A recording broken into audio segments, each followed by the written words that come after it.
Alaska.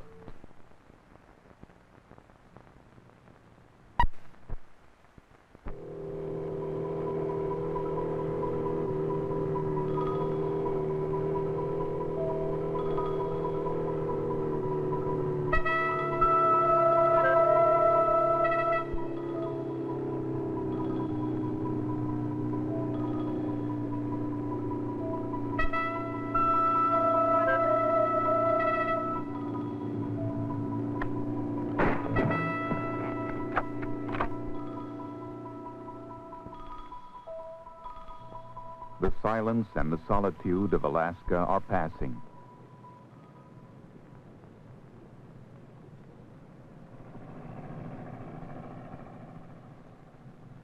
The last American frontier is closing with a storm of change and with a struggle of conflicting ideals for the future of Alaska.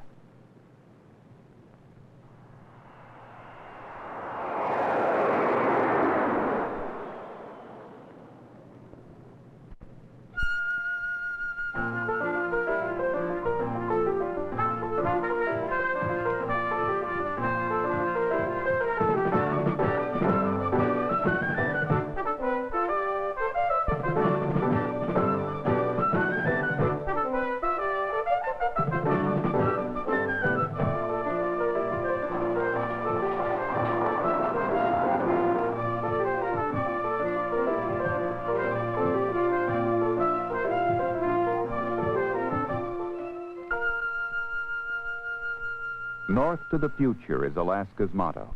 To some, Alaska is the last great wilderness and must be protected. To others, it is the last great frontier bonanza to exploit. Somewhere between these 2 points of view rests the character of the Alaskan future.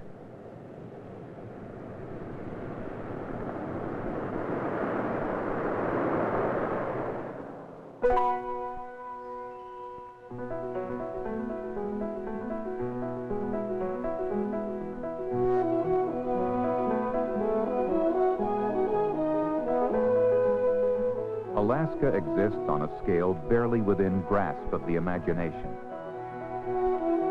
It is twice as big as Texas and 9 times as large as New England. It has rivers of glacial ice, one as large as the state of Rhode Island. The coastline of Alaska is longer than the Pacific, Gulf, and Atlantic coasts of the lower 48 states combined. Of all the lakes in the country, fully 1/2 are in Alaska.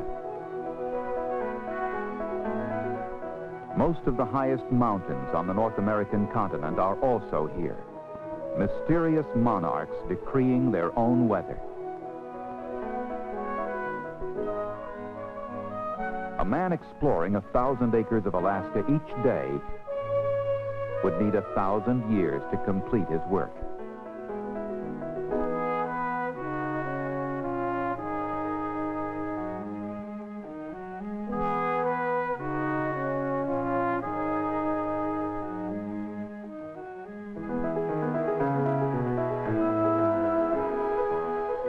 We bought Alaska from Russia in 1867 for a few pennies an acre.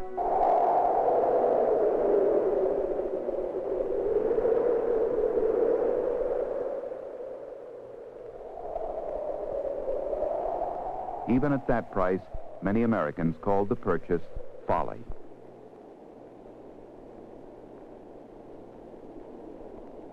But critics who complained of the bitter cold and said this land was worthless had no idea of Alaska's hidden wealth or of her infinite moods.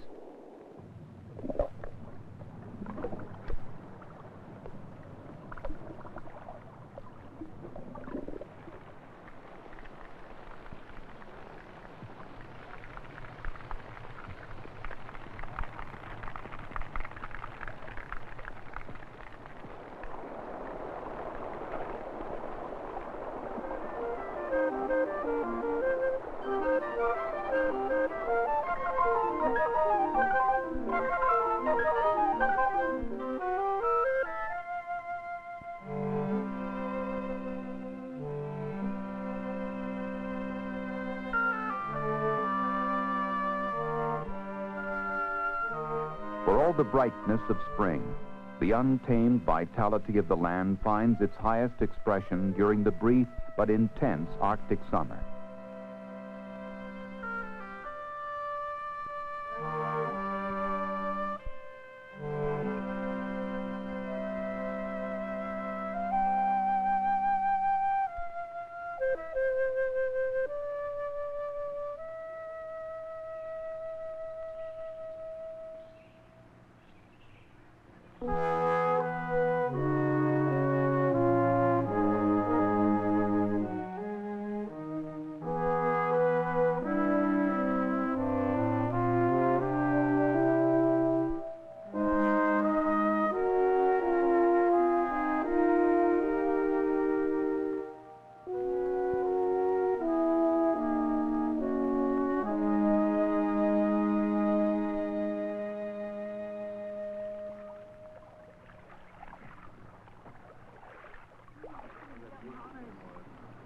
Sometime between the ice ages, perhaps 40,000 years ago, early hunters and fishermen crossed the Bering Sea and the ancient land bridge from Asia.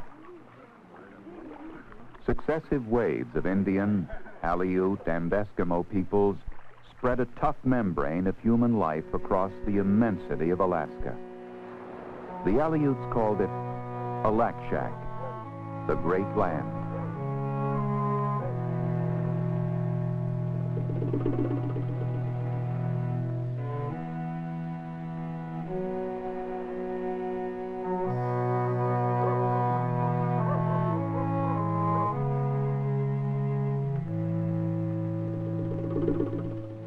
Life was never easy. It often dangled on the luck of the hunt.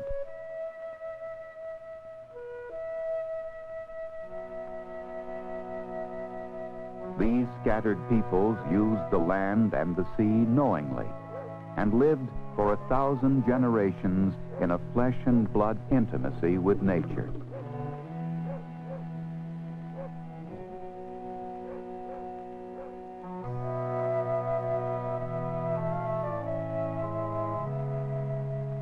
The centuries of peaceful evolution by the Alaskan natives came to an end barely more than 200 years ago.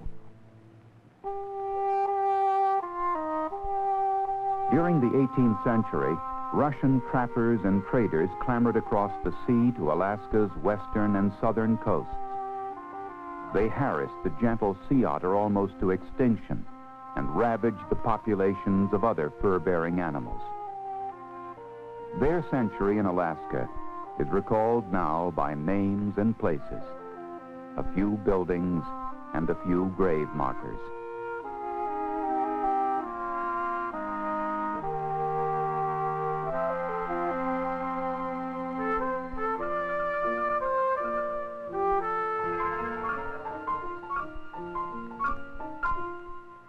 The white man's history in Alaska, Russian and American, has been marked by cycles of boom and bust. The fur trade, whaling, and gold had their day. At Kennecott, in south-central Alaska, a fortune in copper was taken out between 1880 and 1939. All that remains today are abandoned buildings, reminders of the fleeting substance of mineral wealth.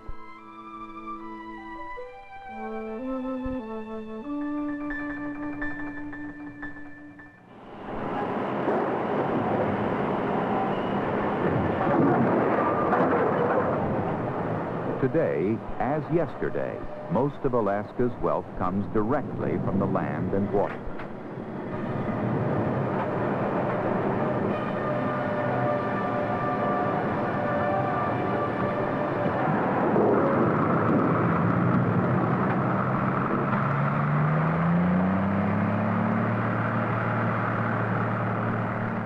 The Alaskan fishery is prized for its salmon, halibut, and king crab.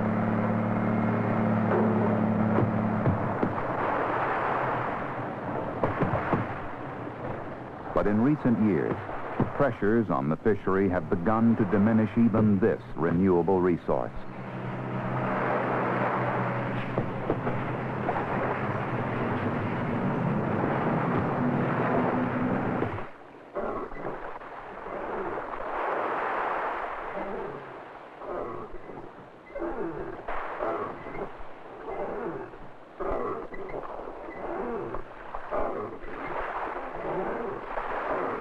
The native subsistence fisherman once counted on the abundance of salmon.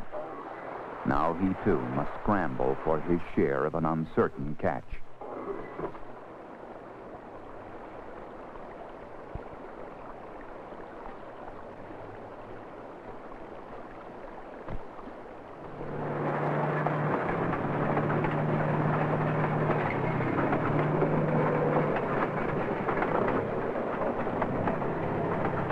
Gold and platinum are mined commercially by a few men and machines gouging at stream beds. Some make a living, but the gold rush is history.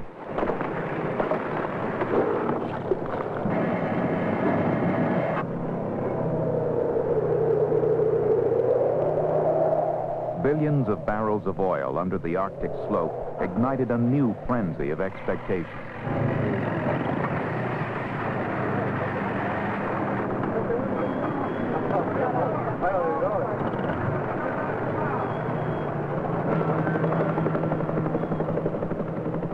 Miles from Valdez in the south to Prudhoe Bay in the north, the spirit of the old boomer lives along the pipeline.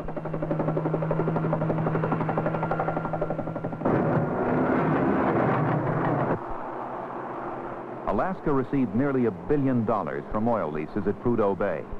Additional leases and royalties were expected to pay for a prosperous future: new roads, new schools, new hospitals, and a new state capital.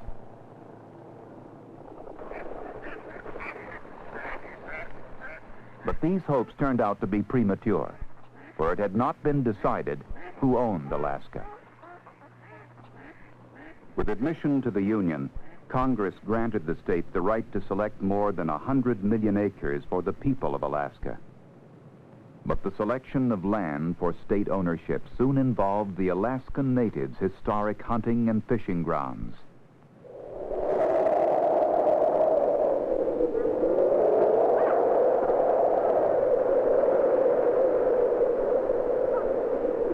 Increasing contact with outsiders had altered native life.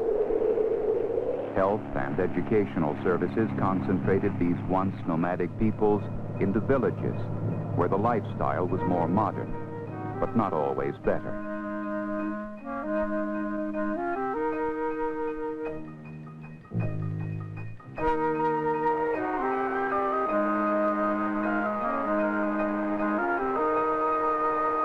Now, even the tough Alaskan sled dog is largely obsolete and unemployed.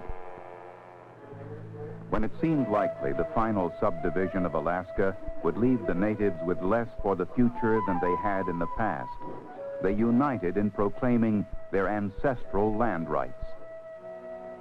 And this time, the nation listened.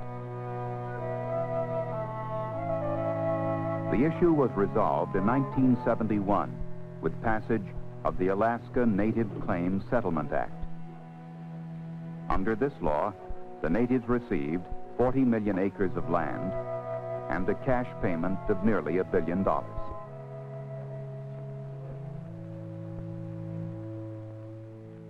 The Native Claims Act also recognized the rights of all Americans in Alaska. It directed the study of some 80 million acres of federal lands for possible addition to the 4 systems of national land management and protection. About 32 million acres were suggested for new national park lands, additions that would more than double the size of our national park system. Nearly 19 million acres of new national forests would be created, an important addition to this system of federal lands.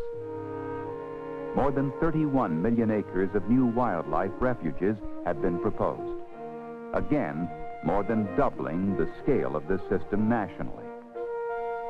20 Alaskan rivers have been recommended for addition to our national system of wild and scenic rivers. These proposals, together with already existing parklands, forests, and refuges, honored the claims upon Alaska of all our citizens. This is our assurance that wild Alaska will not disappear in a few generations.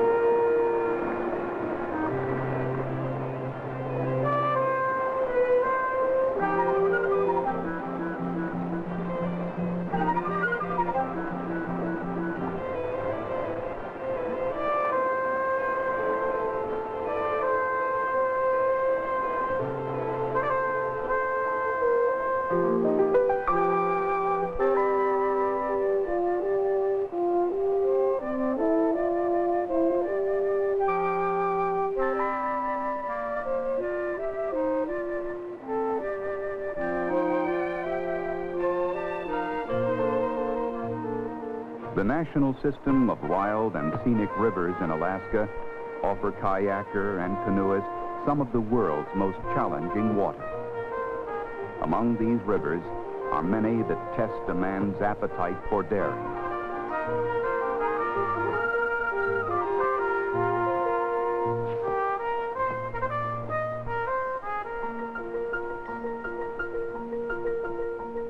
The National Park System will perpetuate some of the most inspiring parts of Alaska's scenic, recreational, and cultural heritage.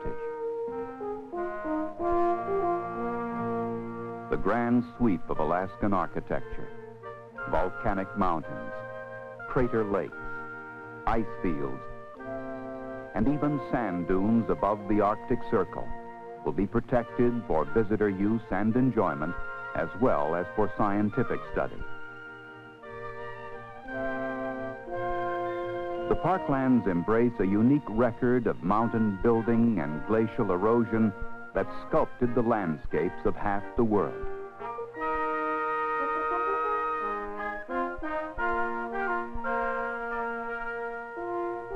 The parks also safeguard the artistic and archaeological treasures of long-lasting human cultures. More than 100 million acres of interior Alaska are forested. Lands proposed as new national forests contain major timber and other values. The forest system is charged with conservation of renewable resources, forage, water, wildlife, recreation, and wilderness, as well as timber.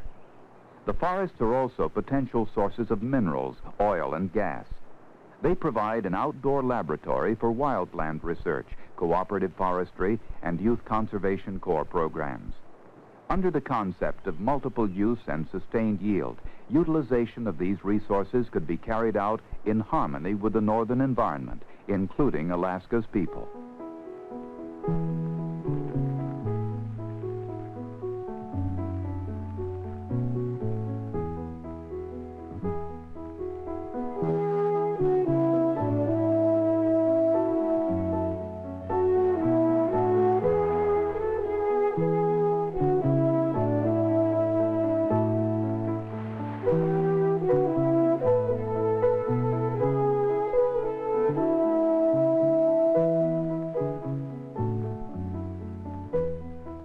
The National Wildlife Refuge System will help ensure thriving populations of wild creatures that deepen man's reverence for life.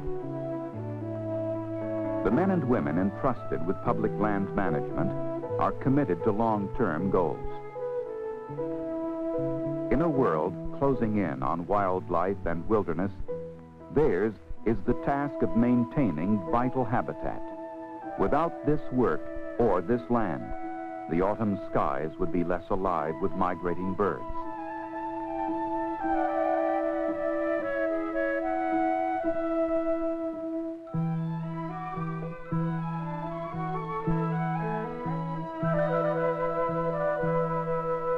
The birds of 6 continents fly thousands of miles to nest or to feed in Alaska. Several species nest no other place in the world. Alaska is the summer home of more than 12 million ducks, 1 million geese, and nearly 400 million other birds.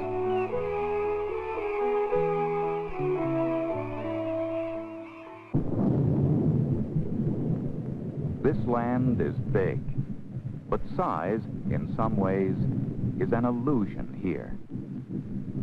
A third of the state is above or beyond the tree line. Half is fragile tundra. Life is stretched across yawning space. Large numbers of animals survive only because their range is vast. If the great herds of caribou were to linger, they would quickly destroy their source of food.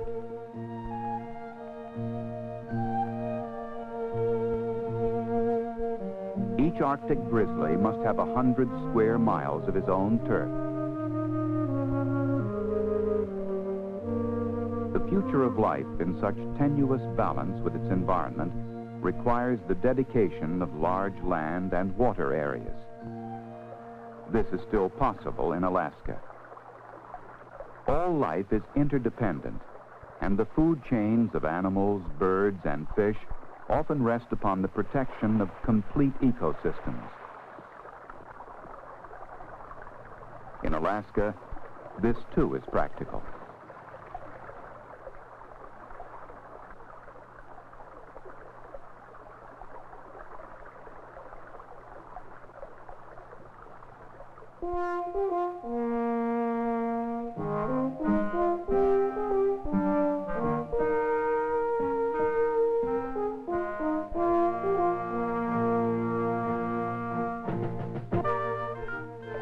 The four systems encompass much of the gentle, easy, accessible Alaska, areas that attract the most intensive public use.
Alaska is both an invitation and a challenge to the adventuring spirit.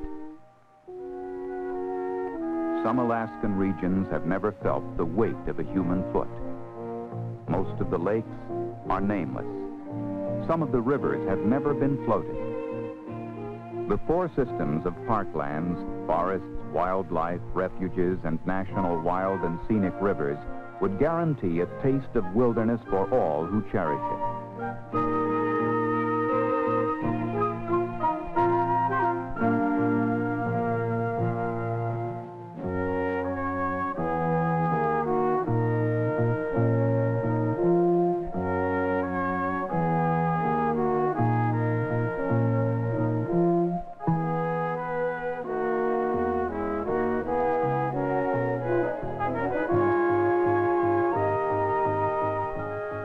We have in Alaska a chance to avoid some of the missed opportunities of the American past.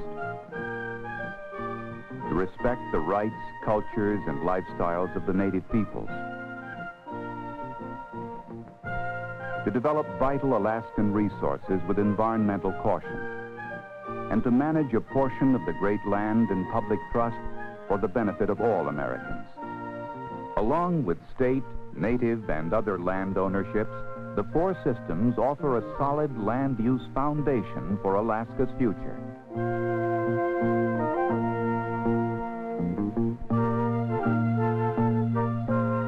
When Yellowstone National Park was established 100 years ago, it was so distant that many felt it would never be used.